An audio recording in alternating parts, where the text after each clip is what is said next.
皇储、皇太帝、成都王司马颖像之前的无数个大权在握的人一样，开始交易放纵，毫无人君之相，信任小人，大失人心。而刚刚走上牌桌的司马越也像之前无数个野心家一样，开始迫不及待地准备厮杀，甚至理由都是一样的。司马颖作为皇储，毫无人君之相，我们要讨伐他。为什么司马越刚刚走上台前就敢跟实力最强的司马颖叫板呢？因为司马颖入洛阳布局，并离开之后留下了一个巨大的漏洞，他没有把傻皇帝带走。司马颖以为自己学着曹操，把皇帝身边的人全部换成自己的，把文武百官都迁到自己的老巢，遥控指挥，一举两得。但是他忘记了，洛阳城的野心家太多了，几个禁军首领就能搞事情，司马颖换来换去也不见得全部都换成自己人。其次，傻皇帝可不比当年的汉献帝，献帝自己谨小慎微，但是我们傻皇帝司马衷谁都能利用，相当于一颗已经打开了保险的核武器，又傻又具有强大的号召力。这次传习天下，起兵讨伐司马颖的几个头头脑脑，既有禁军里的干部，也有军方的人，甚至还有已经伏诛的司马懿的旧臣。一句话，当前的晋朝造反实在是太流行了，只要有点本钱，大家都想梭哈挑翻当权者。司马越穷心尽力地纠集了10几万大军，打着傻皇帝的旗号往邺城进发，声势浩大，宛如王师。司马颖接到檄文的时候大为惊骇，甚至一度想直接放弃邺城跑路。参谋集团也都七嘴八舌的，有的自信地说，咱们根本不用跑，我观朝廷军如插标卖首尔，必败无疑。还有的说，皇帝都御驾亲征了，咱们成了叛贼了，建议赶紧放下武器出门磕头。还有的说，都打到家门口了，再不备战就完了，还不赶紧准备打仗，在这扯什么闲话。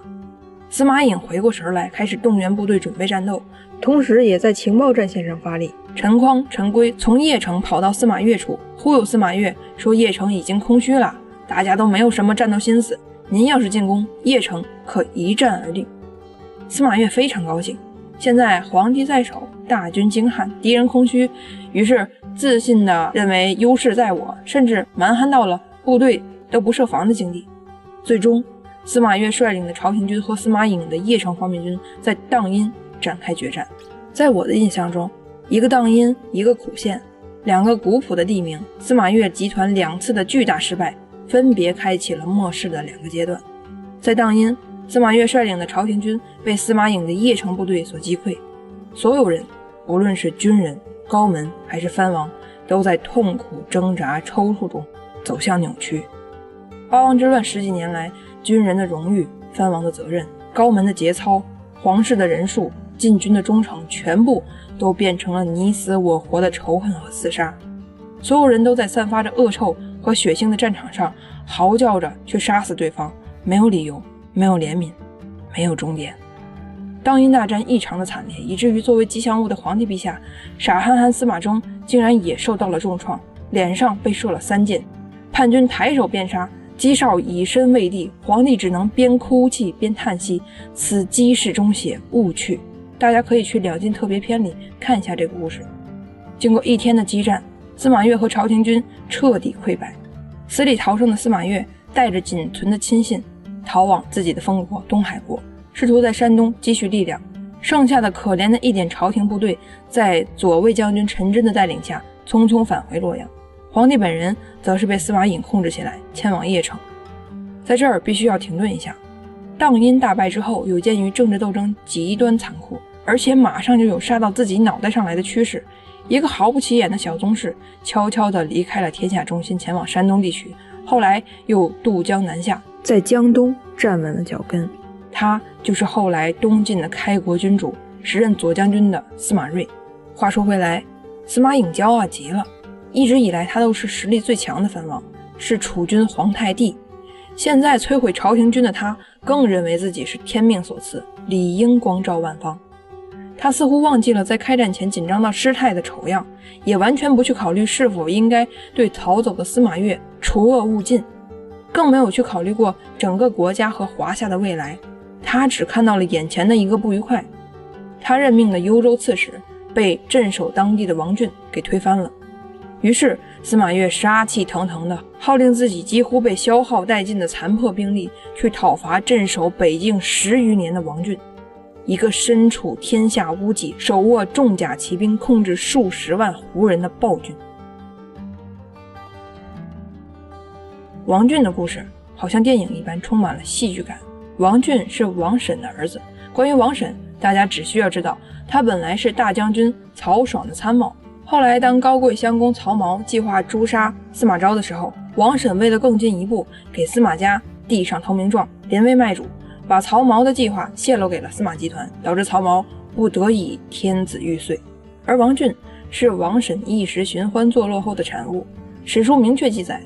王浚的母亲是良家妇女，经常出入王审家，可能是做工，也可能是服徭役。贵为司空的王审只是想随便玩弄祸害一个良家妇女，没想到却生下了一个孩子。王审从来没正眼瞧过这个私生子，只可惜这个从来没被他看上的贱孽成了他唯一的子嗣。王审去世之后，家族里开会决定，为了能有人继承王审的政治遗产，而将王浚推了出来，继承了父亲博陵公爵位。后来王浚被派到幽州地区镇守，担任整个帝国北境一把手。司马伦篡位的时候，天下将乱，三王举义传习天下，诛杀司马伦。王浚按住手底下的所有官员和将领，不号召响应，一句话也不讲，闷声大发财。仅仅2-3年的光景，中原地区已经流血惨重，朝廷各方势力在一次又一次的政变和厮杀中变得极其虚弱，而在边境的王浚却反而通过保存实力，拉拢胡人，甚至跟胡人首领建立联姻的方式，逐渐成为西晋末年北中国实力最强劲的军阀。王浚除了自己所掌握的拥有正规编制的军队力量以外，鲜卑首领段务务陈、乌丸单于沈登、乌桓酋长桀诛等都是王浚的打手。当初三王举义的时候，王浚按兵不动不响应，三王之一的成都王司马颖就很不满，准备找机会收拾王浚。只不过当时还在忙着诛杀司马伦、迥、羿，无暇顾及。现在大败司马越的司马颖自以为是最后的胜出者，拥有了号令全国的实力，于是把手伸向了幽州地区，向幽州地区派遣了自己任命的刺史何衍。何衍去幽州当然不是简单的职务上的调整，而是有着不可告人的秘密。司马颖密令何衍一旦在幽州站住脚跟，就直接袭杀王浚，夺了他的军队。何衍到任之后，联合乌丸单于沈登，邀请王浚共同出城游玩，想要借助乌丸人的力量在城外杀了王浚。只可惜天公不作美，当天突然下起了暴雨，兵器沾湿无法使用，暗杀计划只得作罢。但是乌丸单于沈登却有了自己的心思，他有感于老天爷下雨是在帮王浚，觉得王浚才是天命之子，才是值得投靠的力量，何衍什么的根本不行。于是呢，他把何衍密谋杀王浚的计划向王浚和盘托出。王浚震惊之余，迅速做出了决策，决定联合乌丸沈登的力量，并去联合刚刚大败的司马越，三方准备一同袭杀何衍。司马越闻信大喜，让自己的弟弟并州刺史司马腾火速带兵前往幽州。王浚、沈登和司马腾三方会合之后，何衍随即在围攻之下被杀。本来就不怎么听何衍话的幽州部队被王浚完全掌控，至此王浚成为事实上的幽州王。听闻何衍被杀，司马颖也开始磨刀霍霍，准备讨伐王浚。为了确保胜利，王浚在率领幽州铁骑的同时，也直接让鲜卑、段务、务陈等胡人力量参与到内战之中，胡马由此从北境南下。同样的，为了确保有效对抗王浚，司马颖也开始重用胡人，把一直控制在手边的匈奴首领刘渊放回了老巢并州，并命令刘渊集结匈奴人部队准备参战。从管仲、九合诸侯尊王攘夷开始，1000年来，胡人终于可以深度介入到华夏事务中，胡马南下了。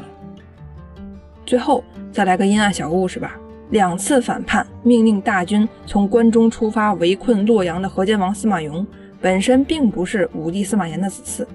他是司马懿的三弟司马孚的孙子，属于旁支的旁支。司马炎临死之前大肆分封皇子王，就是为了加强本支的力量，遏制旁支势力。那为什么会让司马颙镇守关中地区呢？